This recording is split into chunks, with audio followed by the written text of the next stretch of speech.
Preman ini bikin onar dan acak-acak wilayah RI, polisi angkat tangan. Premanisme menjadi momok bagi masyarakat Indonesia. Tak hanya bagi warga, tapi juga bagi pelaku usaha. Di Indonesia, aksi premanisme bukanlah hal baru. Fenomena ini telah berlangsung sejak lama. Bahkan pernah terjadi insiden saat suatu wilayah diacak-acak oleh kelompok preman hingga rumah-rumah milik orang kaya dirampok. Salah satu peristiwa semacam ini terjadi pada 1901 di Karesidenan Madiun yang meliputi Madiun, Magetan, Ngawi, Pacitan, dan Ponorogo. Pada pertengahan 1901, para jagoan dari berbagai penjuru Madiun turun ke jalan. Mereka melancarkan aksi-aksi yang dalam konteks kekinian dikenal sebagai premanisme. Perampokan, pembegalan, pemalakan, penjarahan, hingga kekerasan terhadap warga sipil mewarnai hari-hari di tahun itu. Rumah-rumah orang kaya pun menjadi sasaran utama. Surat kabar Haitenius van den Dag voor Nederlands Indi melaporkan ada puluhan kasus terjadi beberapa bulan terakhir. Semuanya berupa tindakan brutal perampokan dan penjarahan. Salah satu terbesar terjadi di Purwodadi. Di sana, sekelompok preman berhasil menyusup ke kediaman pemilik pabrik gula. Mereka menggasak harta benda di dalam rumah. Para penghuni tidak diberi kesempatan untuk melawan. Mata mereka ditutup, mulut disumpal, tubuh diikat erat. Setelah itu mereka digiring ke tengah sawah agar aksi berlangsung lancar dan tanpa saksi. Tak berhenti di situ, para preman juga mengincar titik-titik vital. Stasiun Paron di Ngawi misalnya dikabarkan dikuasai mereka. Tujuan mereka jelas, yakni menggasak kas negara yang tersimpan di sana. Semua tindakan premanisme lantas membuat warga dicekam kepanikan.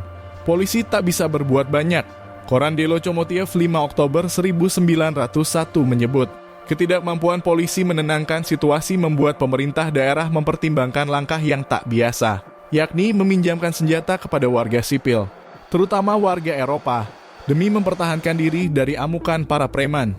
Aksi preman mengobrak-abrik Madiun selama beberapa bulan ternyata terkait dengan konflik politik antara Residen J. Donner dengan bawahannya Bupati Madiun, yakni Broto Diningrat. Cerita bermula pada Oktober 1899 saat rumah Donner disantroni maling yang mencuri tirai di ruangan tempat istirahat sang residen.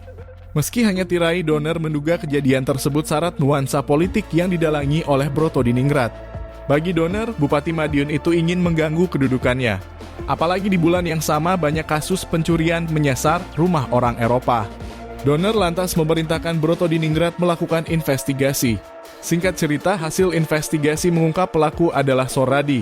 Dia merupakan residivis kasus perampokan. Akan tetapi Donner tak puas dan tetap menuduh Broto Diningrat sebagai dalang. Dia pun melakukan investigasi mandiri dan mengungkap fakta mencengangkan. Ternyata bupati itu mengepalai kelompok Raman alias Dunia Hitam yang terdiri dari bandit dan jago yang dalam kekinian disebut preman.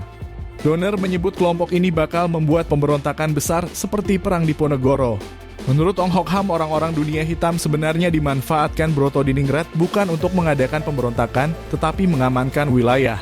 Sebab kepolisian dinilai belum efektif mengelola situasi sehingga bupati dinilai perlu memelihara preman demi menjaga keamanan wilayah.